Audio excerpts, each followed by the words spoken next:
RS study में आप सभी का स्वागत है। कक्षा 10 एनसीईआरटी गणित में हम अध्याय 6 पढ़ रहे हैं जो कि त्रिभुजों से संबंधित है। आज हम इस वीडियो में प्रश्नावली 6.2 का प्रश्न क्रमांक 9 हल करेंगे। इससे पहले हमने प्रश्न क्रमांक 8 हल किया था। प्रश्न है ABCD एक समलंब है जिसमें AB समांतर DC है तथा इसके विकर्ण परस्पर बिंदु O पर प्रतिच्छेद करते हैं। दर्शाइए कि AO बटे BO बराबर CO बटे DO है। ठीक है, तो प्रश्न कहता है हमारा कि ABCD एक समलंब है। तो आप जान लीजिए पहले कि समलंब क्या होता है। तो ऐसी आकृति या ऐसा चतुर्भुज जिसमें दो भुजाएं समांतर होती है वो समलंब कहलाता है। आप इस आकृति को देख सकते हैं कि यहाँ पे ABCD एक चतुर्भुज बना हुआ है जिसमें AB समांतर है DC के। ठीक है, तो इस समलंब आकृति हुई। तो इसमें क्या बताया गया है, जिसमें AB समांतर DC के, तो यहाँ पे ये वाली रेखा DC के समांतर है तथा इसके विकर्ण परस्पर बिंदु O पर प्रतिच्छेद करते हैं। तो इस आकृति में एक विकर्ण यहाँ पे AC है, दूसरा BD है। एक दूसरे को यहाँ बिंदु पर ही प्रतिच्छेद कर रहे हैं। ठीक है, उसके बाद में कहता है कि दर्शाइए AO बटे BO। तो AO बटे BO बराबर है CO बटे DO के। तो CO कहाँ पे है, CO बटे DO के। ठीक है, ये हमको दर्शाना है। तो यहाँ पे आकृति में हम देखें अगर, तो विकर्ण पूरा कहाँ से कहाँ तक है, A से लेकर C तक है। O इसके सेंटर में है। तो यहाँ पे होना क्या चाहिए था, AO बटे OC या AO बटे CO होना चाहिए था। ठीक है, लेकिन हमको यहाँ पे क्या दिया है, यहाँ पे हमको दिया है AO बटे BO। ठीक है, इसके बटे में ये वाला दिया है, तो इसको हम चेंज कर सकते हैं। तो चलिए पहले जो क्वेश्चन में दिया है उसको हम लिख लेते हैं। तो दोस्तों जो प्रश्न में हमको दिया गया था वो यहाँ पे हमने लिख लिया है। जैसे कि दिया है हमें यहाँ पे क्या दिया है, AB समांतर DC के। ठीक है, यहाँ पे AB जो रेखा है वो DC के समांतर यहाँ पे हमको दिया गया है। ठीक है, तो यहाँ पे हम चित्र में देख सकते हैं, आकृति में देख सकते हैं कि यहाँ पे जो AB रेखा है ये DC की कैसी है, समांतर है तथा विकर्ण AC, ये वाला विकर्ण AC और ये विकर्ण BD बिंदु B पर प्रतिच्छेद करते हैं। ठीक है, उसके अलावा हमें सिद्ध करना है यहाँ पे कि AO बटे BO बराबर CO बटे DO। ठीक है, लेकिन यहाँ पे देखिए आकृति में समलंब आकृति होने के कारण यहाँ पे विकर्ण ये पूरा A से लेकर C तक का है। ठीक है, A से लेकर C तक का है, लेकिन यहाँ पे क्या दिया है, AO बटे BO दिया है। तो AO बटे BO दिया है, तो इसको हम यहाँ पे क्या कर लेते हैं, AO बटे CO कर लेते हैं। ठीक है, जैसे CO यहाँ पे है तो इसका यहाँ पर अक्षरांतर कर लेते हैं, इसका यहाँ पे कर लेते हैं। तो चेंज करने पर हमको ये मिलेगा AO बटे CO बराबर BO बटे DO। ठीक है, अब हमको ये सिद्ध नहीं करना है, ये सिद्ध करना है। ठीक है, अब इसे सिद्ध करने के लिए हमें यहाँ पे कुछ रचना करनी पड़ेगी। इस आकृति में हमें एक लाइन यहाँ से बनानी होगी। एक ये काल्पनिक रेखा है। ठीक है, इसको हम E नाम देते हैं यहाँ पे। तो ये जो रेखा है AB के समांतर होगी और ये वाली रेखा DC के समांतर होगी। ठीक है, तो जो रचना हमने यहाँ पे किया है उसको यहाँ पे हम नोट कर लेते हैं। ठीक है, तो यहाँ पे हम लिख लेते हैं रचना। ठीक है, तो रचना में हमने क्या किया है, तो रचना में हमने यहाँ पे किया है कि जो कहना चाहिए कि AB है। ठीक है, यहाँ पे जो AB रेखा है इसके समांतर एक दूसरी हमने रेखा खींचा है। क्या खींचा है, हमने यहाँ पे खींचा है EO खींचा है। ठीक है, इसकी हमने रचना कर ली यहाँ पे। अब इसकी उत्पत्ति कर लेते हैं। तो उत्पत्ति में क्या करेंगे हम, तो चित्र में देखें अगर हम, तो उत्पत्ति में हम यहाँ से स्टार्ट करेंगे। यहाँ पे दो त्रिभुज होंगे हमारे। ठीक है, कौन कौन से, DBA और दूसरा त्रिभुज होगा यहाँ पे ACD। तो इन दोनों त्रिभुजों के माध्यम से हम ये सिद्ध करेंगे सवाल को।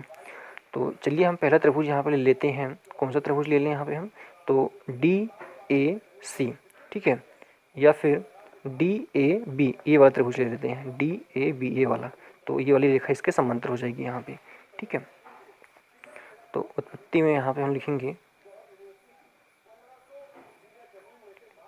त्रिभुज DAB में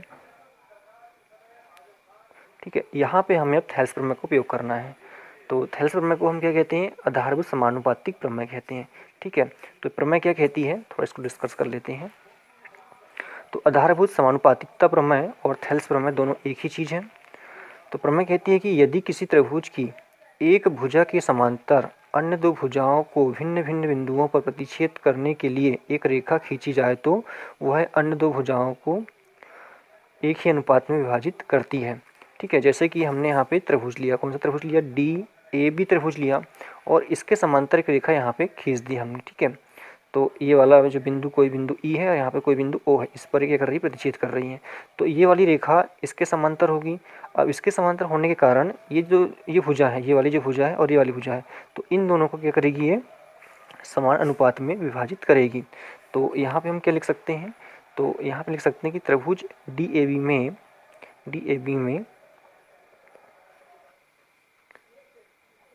डी ई बटे, ये वाला डी ई बटे ई ए क्या हो जाएगा, ई ए हो जाएगा। तो ये बराबर हो जाएगा किसके, ये बराबर हो जाएगा डी ओ बटे ओ बी के।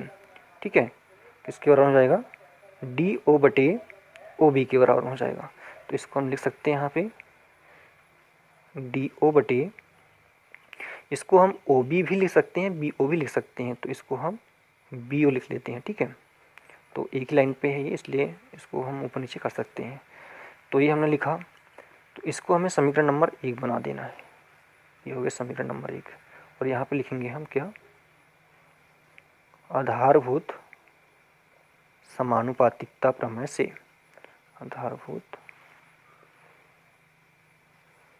समानुपातिकता प्रमेय से, इस तरह से यहाँ पे लिख लेना है। ठीक है, अब आते हैं इसके दूसरे त्रिभुज पे। तो इस आकृति में दूसरा त्रिभुज कहाँ पे बन रहा है, तो इस आकृति में दूसरा त्रिभुज यहाँ पे बन रहा है हमारा कौन सा, ए सी डी। ठीक है, ध्यान ये रखना है कि ये जो डी है ये दोनों त्रिभुज में कॉमन होना चाहिए, मतलब दोनों त्रिभुज में आना चाहिए। तो पहले हमने लिया था डी ए बी, अब लेना है डी ए सी। ठीक है, तो ये वाली रेखा पहले त्रिभुज में इसके समांतर थी, अब ये वाली रेखा इसके समांतर हो जाएगी। तो इसमें भी हमें थेल्स प्रमेय लगाना है, जिसे हम आधारभूत समानुपातिकता प्रमेय कहते हैं। तो यहाँ पे लिख लेना है त्रिभुज, कौन सा त्रिभुज लेना है हमें, अब लेना है हमें ए सी डी में। ठीक है, तो इस त्रिभुज में कौन सी भुजाएं जो है समानुपात में होगी, तो यहाँ पे हम देखें अगर, तो ये वाली रेखा और ये वाली रेखा दोनों कैसी होगी, समान अनुपात में होगी। तो इसको हम लिखना चालू करेंगे यहाँ से डी ई बटे ई ए, तो ये हो जाएगा ई ए हो जाएगा बराबर, अब यहाँ से ये वाला लेना है, या फिर इसको इधर से ले लें या इसको यहाँ से ले लें, कोई दिक्कत नहीं। ठीक है, तो इसको हम ए ओ बटे ओ सी भी कर सकते हैं, सी ओ भी कर सकते हैं। ठीक है, तो सी ओ कर लेते हैं, इसको हम सी ओ, तो इसको हम दे देते हैं समीकरण नंबर 2। तो इसे भी लिखना है आधारभूत समानुपातिकता प्रमेय से। ठीक है, आधारभूत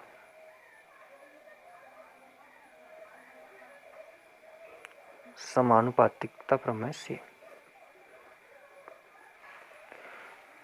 अब हमें समीकरण 1 और समीकरण 2 की तुलना कर लेना है। समीकरण 1 व 2 से, तो समीकरण 1 और 2 में हम देखें अगर, तो डी ई बटे ई ए यहाँ पे है, डी ई बटे ई यहाँ पे है, मतलब ये दोनों समान है। जब ये दोनों बराबर है तो स्वाभाविक होगा कि ये दोनों ही बराबर होंगे। तो इसको हम लिख सकते हैं डी ओ बटे बी ओ बराबर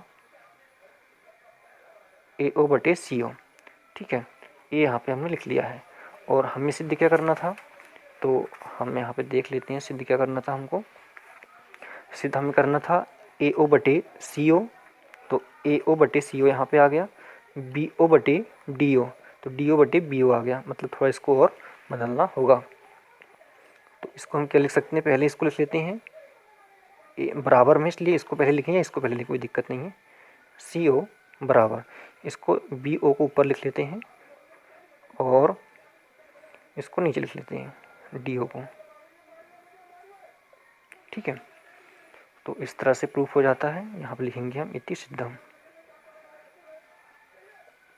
इति सिद्धम। तो इस तरह से हमारा प्रश्न क्रमांक 9 कंप्लीट होता है। अगर स्क्रीनशॉट लेना चाहते हैं तो यहाँ से लीजिएगा।